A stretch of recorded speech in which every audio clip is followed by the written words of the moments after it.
Seekor sapi hewan kurban membuat warga dan pedagang di pasar tradisional Argosari, Kabupaten Gunung Kidul, Yogyakarta kalang kabut saat tiba-tiba kabur masuk dan berlarian di dalam pasar. Ketahui sapi itu terlepas dari tali pengikat di pohon saat ditinggal menurunkan sapi yang lain dari mobil pengangkut. Namun tak membutuhkan waktu lama, sapi yang kabur dapat ditangkap dan dikendalikan. Langsung lari ke pasar sapi itu, nggak ada korban. Terus langsung ke pasar, langsung masuk pasar balik lagi. Langsung sapi itu tertangkap di depan buah. Rencananya sapi-sapi tersebut hendak disembelih untuk kurban di masjid yang ada di Padukuhan Madusari, Wonosari, Gunung Kidul. Dari Gunung Kidul, Yogyakarta, Kismaya Wibowo, iNews melaporkan. Pemirsa, untuk mengencarkan penerapan hidup bersih dan sehat, Enesis Group berkolaborasi dengan Kementerian Kesehatan meluncurkan mobil edukasi keliling. Program tersebut merupakan langkah Enesis Group untuk mencegah jatuhnya korban akibat wabah demam berdarah di berbagai daerah di tanah air.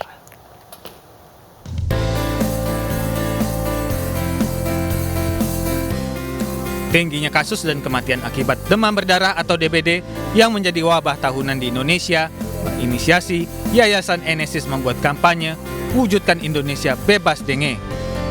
Salah satunya dengan meluncurkan mobil edukasi keliling beberapa hari lalu. Berkolaborasi dengan Kementerian Kesehatan, program Enesis Group ini pada tahap awal akan menyasar sekolah dasar, rumah sakit, pasar, dan ibu-ibu PKK di kota-kota besar di Pulau Jawa. Seperti Bandung, Cirebon, Yogyakarta, dan Malang, hingga akhirnya menargetkan 100 titik di seluruh tanah air. Di setiap kota yang disinggahi, mobil edukasi keliling ini akan memberikan edukasi kepada masyarakat akan perilaku hidup bersih dan sehat, salah satunya pencegahan demam berdarah dengan pemberantasan sarang nyamuk melalui 3M+. Dan langkah ini mendapat dukungan dari Kementerian Kesehatan. Tujuannya adalah untuk membantu program pemerintah untuk semakin menanggulangi atau mencegah ada banyaknya terjangkit virus demam berdarah dan juga kematian. Seperti yang kita tahu, data dari pemerintah sampai dengan Juni ini, angka terjangkitnya demam berdarah di Indonesia adalah sudah mencapai 52.000. Kita tahu bahwa penyakit dengue ini atau demam berdarah ini itu ada setiap tahun di Indonesia. Sepanjang tahun. Kalau dulu kita hanya mengenal penyakit demam berdarah ini pada saat musim hujan. Tapi sekarang karena musimnya itu berubah, kadang-kadang hujan, kemudian terik dan sebagainya, maka banyak tempat-tempat yang menjadi sarang jentik-jentik nyamuk. Dan ini salah satu bukti bahwa kegiatan-kegiatan harus kita efektifkan, harus kita masifkan untuk menanggulangi angka endemis demam berdarah ini yang berjalan sepanjang tahun. Selain memberikan edukasi, Enesis Group turut memberikan bantuan berupa perlengkapan kesehatan seperti antis dan sovel yang digunakan untuk mencegah gigitan nyamuk demam berdarah, sekaligus bagian dari penerapan hidup sehat dan bersih sejak dini. Dari Jakarta, Nur Ardian, iNews melaporkan. PT Mensilen Tbk atau KPIG menggelar opening ceremony Park Hyatt Jakarta pada Jumat 8 Juli 2022. Acara ini adalah tanda telah diresmikannya Park Hyatt Jakarta sebagai the modern luxury hotel dari brand Park Hyatt pertama dan satu-satunya di Indonesia.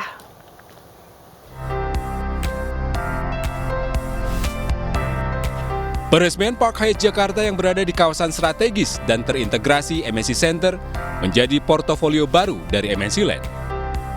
Acara opening ceremony Park Hyatt Jakarta diawali dengan penandatanganan prasasti yang dilakukan oleh Menteri Koordinator Bidang Perekonomian RI, Airlangga Hartarto. Menteri Pariwisata dan Ekonomi Kreatif Sandiaga Uno, Gubernur DKI Jakarta Anies Baswedan, dan Eksekutif Chairman MNC Group Hari Tanusudibyo, beserta Eksekutif Chairwoman MNC Group Liliana Tanusudibyo.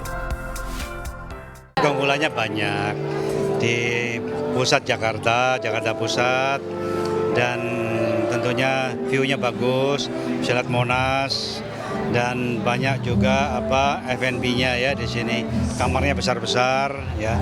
Ya seiring lah dengan aspirasi dari Pak Bahlil, investasi supaya banyak, dan juga Pak Erik. Ya kan, Pak Erik kan perfeksionis. Nah, kita ikut-ikutan nih. Bagaimana Pak Hayat juga perfeksionis, itu Pak Erik ya. Oh iya. Pemandangan luar biasa. Kita serasa bahwa Indonesia berada, khususnya Jakarta, bersaing dengan kota metropolitan di seluruh dunia. Park Hyatt Jakarta menempati 17 lantai teratas dari gedung Park Tower. Gedung setinggi 37 lantai ini akan menjadi landmark ikonik baru di ibu kota. Ini harapannya bisa menopang kegiatan bisnis di Jakarta. Dan harapannya nanti tentu menciptakan lebih banyak lapangan kerjaan, lebih menggerakkan perekonomian, yang ujungnya dirasakan dampaknya pada peningkatan kesejahteraan warga di Jakarta. Hotel yang sangat ikonik dengan perlengkapan bintang 6 dan pemandangan yang sangat luar biasa, menempatkan Jakarta dan Indonesia pada kelas dunia. Park Hyatt Jakarta menyediakan pilihan tipe room dan suite dengan view terbaiknya Tugu Monas. Selain itu, Park Hyatt Jakarta juga dilengkapi fine dining bar berkonsep rooftop hingga beragam fasilitas dan layanan terbaik lainnya. Tim Liputan iNews melaporkan. Pemirsa, belakangan ini jagat media sosial diramaikan dengan fenomena Citayam Fashion Week. Para remaja berpakaian nyentrik ini berkumpul di kawasan SCBD untuk nongkrong, bikin konten, atau bahkan menemukan dambatan hati.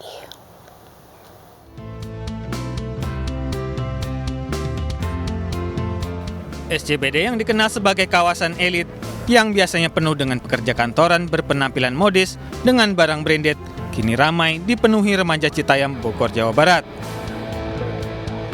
Para remaja ini berkumpul di kawasan Duku Atas, BNI City Sudirman, Jakarta dengan pakaian kekinian dan nyentrik. Bahkan pakaian mereka dengan berbagai mode yang mirip street fashion tersebut kini dikenal dengan istilah Citayam Fashion Week. Diketahui para remaja yang mayoritas berasal dari luar DKI Jakarta datang untuk nongkrong, bikin konten, dan menemukan dambaan hati. Nah, kan bagus tempatnya. Bagus tempatnya? Ya. Biasa nongkrong sini atau gimana? Nongkrong, konten. Nongkrong konten sini? Ya. Biasanya aktivitas apa sih dilakuin selain nongkrong? Konten kutipan. Melihat kreativitas anak muda ini, Menteri Pariwisata dan Ekonomi Kreatif Indonesia Sandiaga Uno memberi respon positif selama mereka tidak berulah. Berkat viralnya Citayam Fashion Week di media sosial, kawasan SCBD yang merupakan singkatan dari Sudirman Central Business District kini juga dikenal sebagai singkatan baru, yaitu Sudirman Citayam Bojonggede Depok. Dari Jakarta, Tim Liputan iNews melaporkan. 16 orang meninggal dunia akibat banjir bandang di Kashmir, India. Informasinya akan kami hadirkan sesaat lagi.